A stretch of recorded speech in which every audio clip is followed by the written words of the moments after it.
Hello guys, it's Elevated Cornerstone. Welcome back to my channel. Welcome back.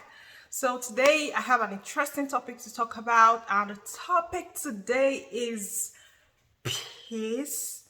Um Peace. Why your peace would always frustrate toxic people. That's the topic, something in that line. So, and to buttress my point, I'll be reading from the Bible.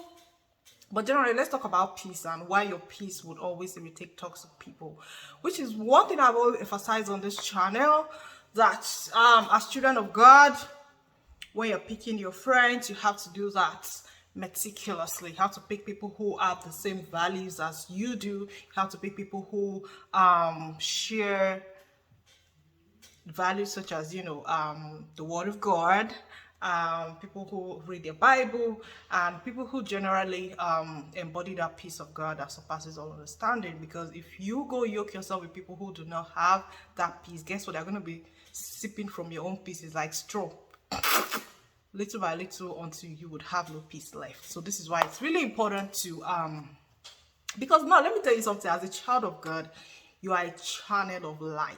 This is something I've always said, that as children of God, we have that light in us. Wherever we are, wherever we go, we shine effortlessly. So and just like anything that shines, it attracts toxicity. Just like when you see a shining light, for instance, you would notice, especially when it's outside, you will notice that it attracts all kind of insects. So that's how you are in the world as a child of light. You will tend to attract a lot of toxicity. You tend to attract a lot of damaged people. So I am making this post, perhaps for those who are not as aware, for us to become more aware of the power we carry as children of God. That power is not just there, to evangelize, to pray, to fast. The power is also there for us. It's also there because it shines. It shines from within. Other people can see it, and a lot of time as children of God, we don't even recognize our own power. It's one of the reasons why we yoke ourselves unnecessarily with people who are not even meant to be in our lives. So as children of God, you have to recognize the power that you carry and understand that not everybody can partake of your light. As much as, of course, your light is there for everybody, like to be able to know that, yes, this is a child of God. This is how a child of God should behave. At least you try to, as much as possible. Jesus is our perfect example, but as much as possible, as a child of God, you try to live you know based on those values that Christ has laid for us. So in that instance, of course, people around you who know who you are, through that they may benefit from your light. But what I'm saying is that, as children of God, you have to be aware that the light within you is inherent in such a way that it also reflects, it beams out there, so that people can become aware of your light. And at that rate, you could attract toxicity, you can attract darkness, which is not good for you. So to buttress my point today, talking about peace and how your peace can irritate toxic people, how your peace can irritate toxicity, I'll be reading from the Bible, from Matthew 8. That's where I'll be reading from. And I find this part of the Bible to be really, really interesting, because one of the things we do, I believe, as children who embody light, who embody peace, is that we want to share that light with the world. Want to share that peace with the world. But in the process of doing that, let's not get caught up. Let's know where to draw the line. Let's know where to draw the margin. Let's know where to let's set boundaries, because as much as we want to share our light to the world, as much as we want to share our gift to the world, there has to be boundaries, because not everybody would appreciate your peace. As a matter of fact, your peace may attract certain people to you. They may look at you and be like, oh, this person is such a peaceful person. But at the same time, your peace can attract toxicity into your life that you don't need, because some people are merely attracted to you because of your peace, because they believe that your peace can accommodate their toxicity. Some people believe that this person is, because your peace makes you appear gentle, right? You know, your peace makes you appear gentle. So why I'm saying this is that I want you to understand that it is not your responsibility to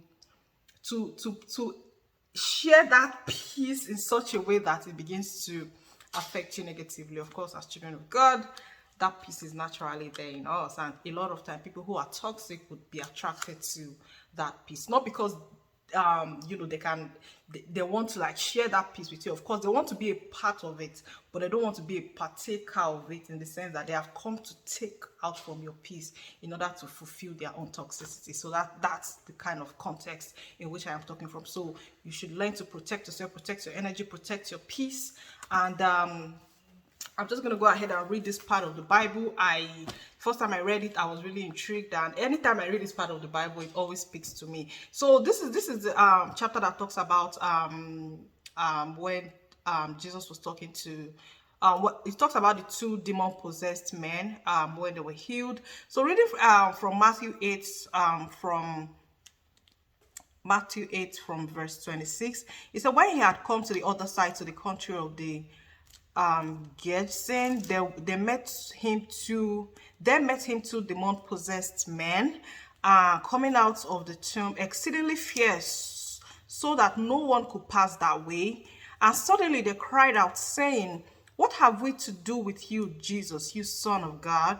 Have you come here to torment us before our time? So there was something about Jesus, and I found this to be really, really interesting, in the sense that, you know, there was something about Jesus that spoke peace. There was something about Jesus that spoke light, such that when they saw Jesus, he didn't need to introduce himself. They knew him. They knew him as you know, as the Son of God. They knew him that he had the light of God. They knew him that he had the peace of God. So a lot of time when people target you, especially as a child of God, you think that, oh, why me? Why me always? Until you learn your lessons, you will not really move forward as you should. Because why? You have that light of God. And if you think that, oh, maybe I've gone through this experience and, you know, I would never go through something like that again, you are lying, in the sense that that peace of God, that light of God is still in you. And the same thing that attracted those other toxic people to you can attract more toxic people to you. So when they saw Jesus, they said Jesus doesn't even need to introduce himself. Mere seeing Jesus, they said, have you come to torment us? Have you come to torment us, Son of God? So they knew who Jesus was. They knew him. He didn't even need to introduce himself. And I want to tell you that as a child of God, that is how you are in this world. That is how you are in this world. But a lot of time as children of God, we just think that, oh, I go to church, I pray, I fast. Yeah, I'm good. Like, yeah, you're good, but you also have to know the power you carry, in the sense that, you know, you have a very beautiful energy to you. You have the light of God to you, and darkness can easily see that light. This does not mean that you will not shine, but it's the aim of this message is just telling you to protect yourself. As much as you want to share your light, for people that actually recognize they have this light, as much as you want to share your light, you have to protect yourself. And for people that don't know that they have the light, as long as you're a child of God, as long as you you are a follower of Christ, you have this light, and you could attract very, very toxic people to you, because they see your light. And a lot of time they may be attracted to your light, you know, but as time goes on, your light may begin to irritate them, because they cannot stand light and darkness cannot stay together. So they say reading continuing, he said, and now a good way off from them there was a herd of many swine feeding. So the demons begged him, saying, if you cast us out, permit us to go away into the herd of swine. So now imagine you're a friend with somebody who is toxic, or, you know, in a relationship with somebody who is toxic, or you're married to somebody who is toxic. You know, a lot of time, as this demon possessed people, they were able to recognize who Jesus was, right? But if you are already entwined with somebody who is toxic, of course they recognize who you are. And then how exactly are they going to respond to you? Are they going to say that you should cast us into the swine? Of course, so they're not going to say that. What they are going to do is that they'll be tormenting you. You understand? So because you have given them a leeway to be able to do that by being their friend, by entering into a relationship with them, by getting married to them, you are giving them a leeway for them to be able to actually torment you. They're not going to talk to you like they talk to Jesus, like, you know, send us into the swine or something like that. No, you have allowed them into your life. Now their negative energy at some point to begin to affect your own positive energy. And if you are not careful, they'll begin to drown your light with their darkness. That's just what it means. So now they could not even stand Jesus's presence, So that's an extreme example. But in the real world, you see people, and sometimes, because one of the things I started to recognize when I began to mature in my work with God, as I began to mature as a person, was I was asking myself that what are some of the things that attract people to me, why is it that, like this person is attracted to me? Why is this person attracted? I wanted to know why people are attracted to me, And I believe as a Christian, it's also one of the things that you should ask yourself, that why are people attracted to me? Because you want to know why they're attracted to you, to be able to recognize that there's some things about me, even though I'm a child of God, even though I'm walking in the light of God, but there's some things about me that could easily make me a target to toxic people. Of course, being a child of God, having the light of God, can easily make you a target anywhere you are. And this is why this knowledge I'm passing across today is very, very important. So they were begging Jesus that he should just send them into the herd of swine feeding. If you already collaborated with somebody who is toxic, that person is not going to ask you to send them into a herd of swine. Guess who they are going to be feasting on? You. They are going to be feasting on you, because you are the next available thing to them. So a lot of time we think that, oh wow, well, this person is not a Christian. I could evangelize to them through my own work with God. I could try to change them. A lot of time it doesn't happen that way. It does not happen that way. If you want to be like a mentor to somebody, if you want to like help somebody come closer to God, you shouldn't really do that while in a relationship with that person. It's just like how they say that, you cannot date your therapist, or your therapist cannot date, as a therapist, you cannot date your patient or something like that. So if you're actually trying to bring someone closer to Christ, it's better you do that even before you enter a relationship with that person. I'm not saying it is not important. It is very, very, I'm not saying that it is not possible. Rather, it is possible that you're in a relationship with somebody while you're trying to bring the person closer to Christ, but that person should already embody those characteristics that shows that they're actually on that path of being closer to God, not just you trying to convince them that they should come closer to God, because it is very, very risky to you as a child of God, in the sense that they can begin to use their own darkness to affect your light, and you do not want that. So continuing from verse 32, he said, and he said to them, go.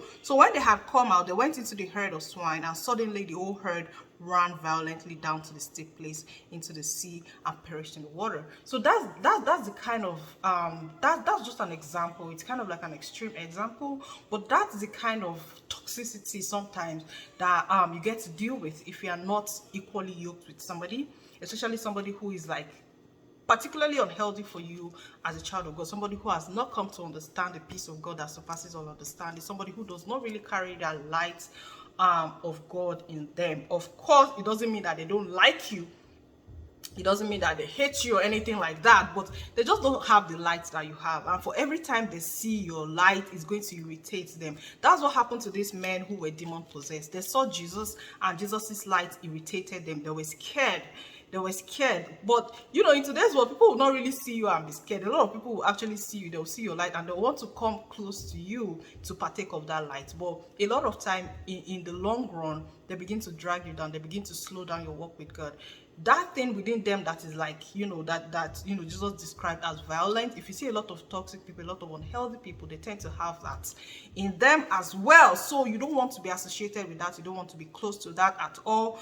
You don't want to be unequally yoked. And said that they went into the swine. And what happened to the swine when they went in there? For you to know how terrible that energy was, how terrible whatever it is that was being embodied in them, what it was. The swine ran violently down the steep place into the sea and perished in the water. So that's actually what has been tormenting those people. And if you allow people who are in some shape or form tormented, or some shape or form very negative people to come to your dwelling, what they begin to do is that they begin to influence your own arena. They begin to influence your own environment with that same toxicity that they have. So this spirit have been tormenting the people that they inhabited, and one way or the other, of course, they must have been using that influence as well to kind of torment people that were close to them. So you don't want to be close to that. Even they saw Jesus, as powerful powerful as Jesus was, they saw Jesus and they were like, oh please, like don't do anything to us, like it's not us, please just chase us out. It's like they were speaking like, just don't harm us. That was how powerful Jesus was. Like, of course, Jesus has given us the power to cast out demons, the power to, but recognize recognize boundaries, recognize your limits, and recognize that you are not Jesus, and that you cannot really save people. Um you cannot help, especially when you are like in that kind of friendship mode. In fact, there are some points where some friendship may become too toxic for you, that you would even have to cut those friendship away. It's a sad reality. It's a sad reality, because as children of God, a lot of time we have this compassion that we want to, like, bring people to Christ, we want to do this, we want to do that. But a lot of time it does not work that way, because if that person is in if that person is not walking in light, or if they are not actively ready to walk in light, their darkness may affect you. Usually it does. It does, because you are not Jesus. It's something I always talk. I've talked about Messiah complex on this channel. It's something I always talk about. Like, you are not Jesus. Even Jesus, at the end of the day, with everything that happened, what happened at the end of the day? He was crucified despite everything he did. So just understand that you're not Jesus, and you don't want, you're still in the Lord. You're still growing in the Lord. You don't want anybody to use their own negativity or toxicity to affect you. So if at any point you are in that kind of friendship or relationship, you must understand that, okay, yes, like, yeah, as much as I really want to help this person, but as much as I really want to, let's say, maybe bring this person to Christ, since I have this knowledge already, you want to understand that it is not your responsibility to actually still be in that relationship with them while also trying to lead them to Christ. A lot of time it will not work, because guess what? They may begin to use their own negativity or toxicity to affect you, that it may even begin to affect your vision for what you thought would happen in the relationship, in the sense that you're leading them to Christ. That may not even be possible, because the relationship would be so ridden with negativity that you would be dealing with the negativity rather than actually leading them to Christ. This is one of the major reasons why I said that it is not really possible. So don't try to be the Messiah in that situation. As you can see, even Jesus didn't even try to deal with the demons. What did he do? He casted them out. He casted them out, like, like, just, of course, yeah, that was his way of dealing with the demons, right? Of course, he casted them out. So, and of course, Jesus has also given us the power to be able to do the same thing. But so just know that, if those values do not align, nowhere to nip it in the bud, nowhere to cut it. So so he said, so after they perished in the water, then those who kept them fled. So that those who kept the swines, they ran away. That was how violent the situation was. And they went away into the city and told everything, including what had happened to the demon-possessed men. So the men were free, and behold, the whole city came out to meet Jesus. And when they saw him, they begged him to depart from their region. So you can imagine that kind of thing. Like, I was wondering why they begged Jesus to depart from their region. So like a lot of times we just think that we can deal with toxicity, we can heal toxicity. Like, imagine these people begging Jesus to depart from their region. So you cannot help such people. You can only try. Honestly, you can only try. You'd be like, oh yeah, I'm a child of God, like, yeah, I can. This is something I've found with like Christians, with children of God. It's like, I don't know, it's something that is so rampant, in the sense that it's like, I think it's also the compassion, just that compassion, having that compassion of Christ. You think that, oh yeah, you can change people. Maybe in the process of trying to change them, you're dating them or something like that. Usually it doesn't work. It doesn't work usually. So don't be unequally yoked. Don't be unequally yoked, because guess what? That peace you embody as a child of God, I have come to realize it. In many cases, it affects their demeanor, it affects their negativity. That peace you carry irritates toxic people. It's a mystery I don't understand. I understand the Bible says that, what business has light got to do with darkness, But it's just a mystery I've come to understand, that in many cases, light and darkness, they cannot stay together. They cannot stay together. And even with your own light, if you think that with your own light you're going to help, you're going to help someone out of whatever issue that they have. And many times it does not work, because guess what, as time goes on, they'll begin to drag you down. It's what I've observed. So the best thing you can do as a child of God is not to even be is to not be unequally yoked. Don't be unequally yoked to start with. Don't. A lot of Christians tend to fall into this. A lot of Christians tend to fall into this, thinking that you can change somebody, like, after all, you are a child of God. After all, when you go there, you see, even these people, they had to beg Jesus. Like, the spirits had to beg Jesus. The men had to beg Jesus. Say that they suddenly, what have you to do with us, Jesus? So they see you, they know you, they know when you have that light. They can see your light. They know when you have that light. They know who you are. A lot of times we don't even know who we are enough. When you have that light of God, sometimes you don't even recognize that power you have. And this is why a lot of times children of God fall victim a lot to toxic people. So you want to avoid that. You don't want your story to be like that. You don't. So this is just what I've got to share with us today. I read from Matthew chapter 8, verse 28 to verse 34. It's a chapter that has really blessed me. These verses have really, really blessed me, especially when it comes to yoking. There are other chapters of the Bible that talk about yoking, but this one is very, very important. I find this one to be very, very, very important.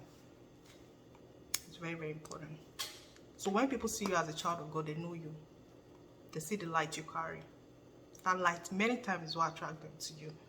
But that light could also become a source of pain in the relationship, because light and darkness cannot stay together. So your peace, the peace you carry as a child of God, would always imitate toxicity. So that's just all I have to share for us today. Thank you so much. We have a segment called the Study Abroad segment on this channel, where we try to help international students study abroad. So if you know anyone who is like trying to come to the US to study, you can link them up with this channel. We have our podcast that we have, or our broadcast that we have live, is on Tuesdays for now. If that changes, I'll let us know on this channel as well. So guys, stay blessed. Have a good one. Bye bye.